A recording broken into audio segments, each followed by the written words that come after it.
đấy là nhẹ lại chê nó mẹ cho mút sạc đằng ma nó bóp lọm pi đằng ma này liệu bây giờ thằng mỡ nó trên quyền nhưng bây giờ quyết rồi mới bây giờ tao mình vừa lượt lạc mới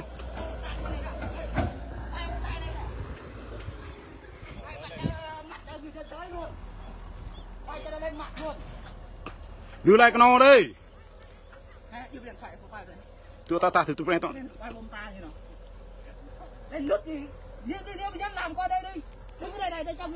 đây múc từ hết cắt đó cương chú nó chú máy rồi vô đây đi chú máy làm linh mà muôn láo hả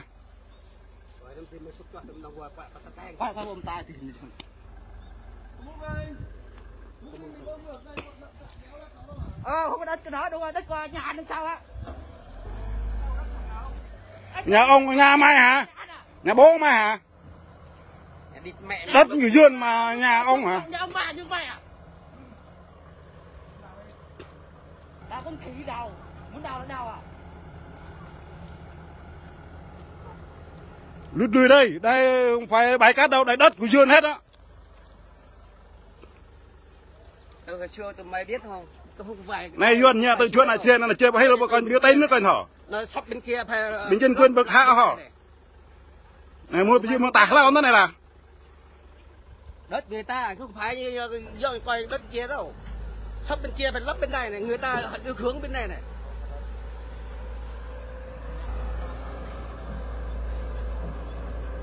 Này là Duyên thấm mỡ bọi nọ. Thì đằng kia thương nó còn bạo bình nó vậy.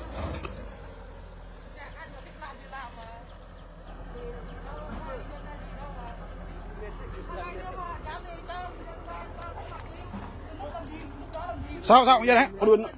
Có đuôn bạo bình tí hả? Mình có nên đằng kia có thấy để tụi nó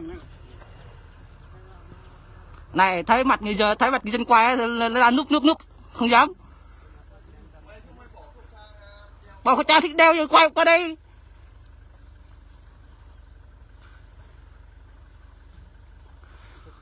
À, múc giống như đất của nhà vườn của nhà nó sao qua đây múc thịt múc.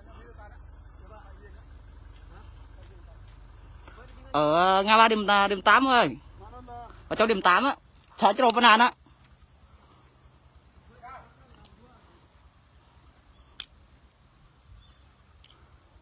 À, múc đất múc cát chứ như đúng rồi, giống như nhà người vườn nhà á. Không có ai dân là gì luôn mà. Phốt cát tới đây là thấy sạch lở cả đống rồi, dân làm gì nữa.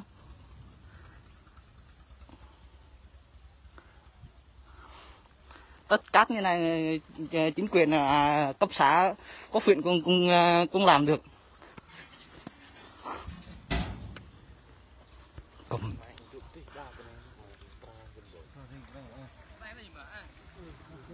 Ba cho bộ sùm lương đấy lại.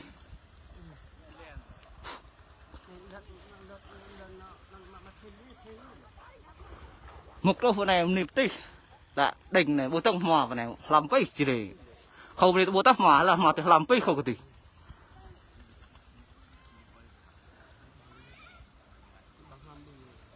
à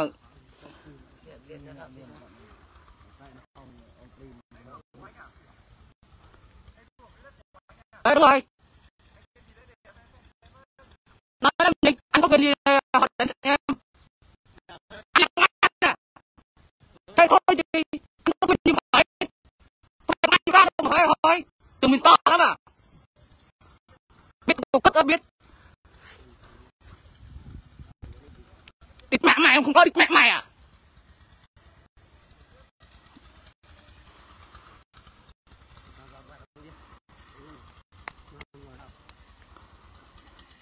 cô An bóng trạc bình cưới cho em cô An này cô An bừa rê với cô An tụi món nè đây là bình nặng nữa lang chia sẻ rồi này lang sốc cho là lang này chơi cũng không nữa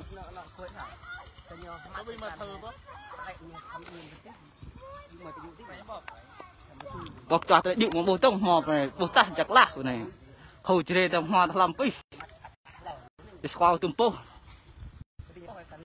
lực An một lệ bố hô quản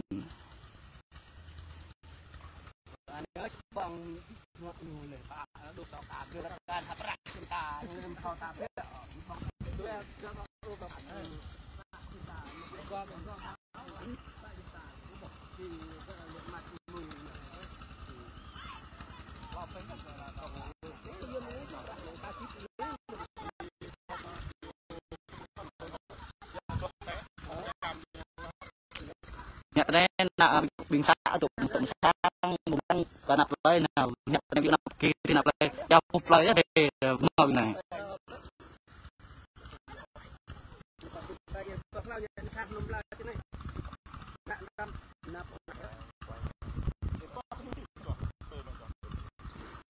do là công an buôn lắng là lệ bình cưới cọc bình cưới này cưới cho em công an bên này là bố đại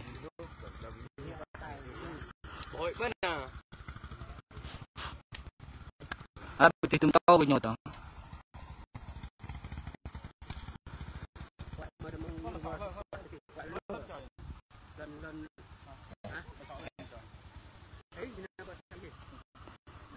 để là nó chia sẻ cứ bình đâm rằng là này bình này cứ nhập họ buôn lăng đặt là chơi là mà này bật các lương mà chơi cái bột ta chắc là cái này bố mình là cấp xã cấp xã cấp huyện là cấp tỉnh cấp bình môi trường đây là nhất là này là thuộc cái bình môi trường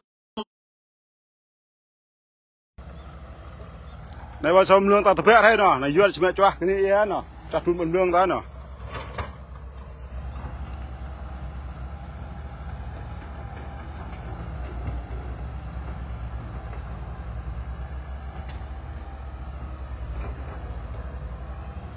này thưa bố thì chỉ qua chỉ ra liền một cho hết nọ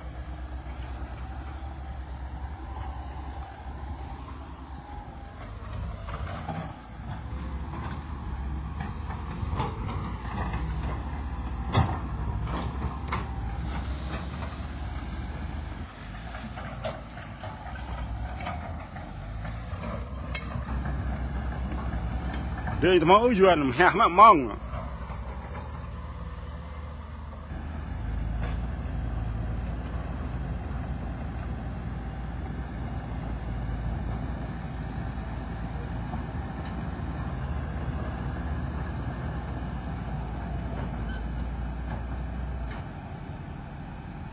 rồi lùi lại đây lùi lại đây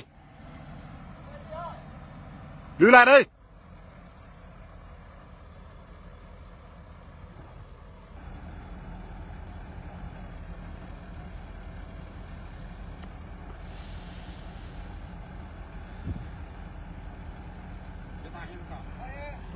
yêu nó thật lộc của biển này mẹ trộn đó lùi lại đây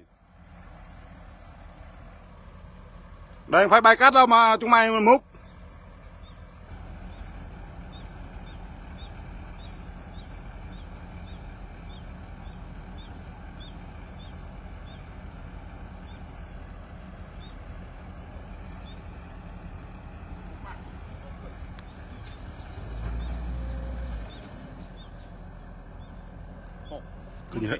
cứ như thế này bữa nhà có ủy quyền vậy đâu chắc là một mẹ ta nhưng mẹ nó ta là những cái bình chụp thì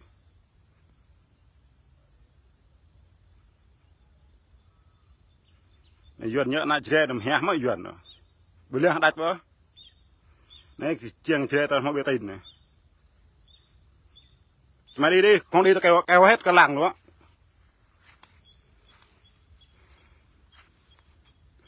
đang bãi cát ra mà tự nhiên tôi múc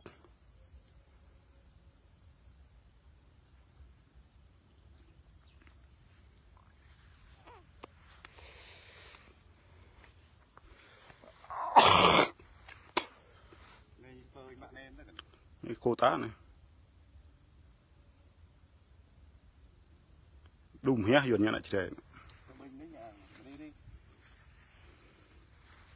mày ở đây mày chỉ có ấy thôi chứ không phải ở trong bên kia đâu bên kia mà ăn từ bên kia vào đây rồi là cũng nói rồi đấy mày làm đến thằng Bình mà tao biết mà tốt nhất mày nghĩ đi nhưng mày lì là một mai chết hai tao chết đó mày cứ múc cố gắng múc á. Đi luôn á, không phải làng đây không phải tầm bậy đâu, nhưng bần thằng làng kia đâu. Nói cho mày biết đó. Một chú đó chết hay là chủ xe chết á. Bọn tao không nhắc nhở bọn mày cứ làm như thế này thì mày coi thử đi. Đây tao biết bãi của thằng Bình làm mà thằng Hùng nó mua tới kia rồi kìa. Mày đi đi. Muốn làm gì thì làm à. Mở đường đâu đi đâu. Bọn nó đồng vào đất của tôi, nhà tôi kìa. Đây múc đất người ta hết đấy, đường mở đâu. Ai có đường đâu, tự nhiên mở đường mà ai mở. Suối mà có đường gì? Xong nó có cho mở đường không? Hay là sao? Công an cũng cạc. Mày nghĩ sao công an bữa tao kêu rồi công an ăn cái máu lồn. Mày cứ ấy đi, cứ làm đi. Múc đi. Một là mày chết tao, hai tao chết đấy. Múc đi. Mày ăn từ lâu rồi mà. Từ bấy kia kìa, ai Tham xét ta chết sợ chúng mày á. mày cứ múc đi. Có như thế nào ngày mai ngày mốt như thế nào? Kêu công an mày ăn chung. Chơi chục chắc là chục.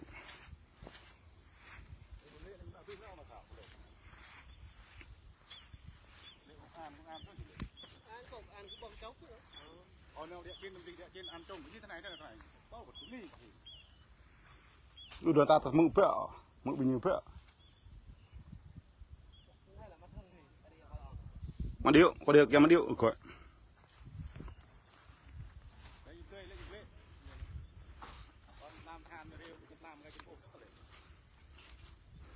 Nhưng mẹ ta ta xử lắm mẹ cái sai cái này.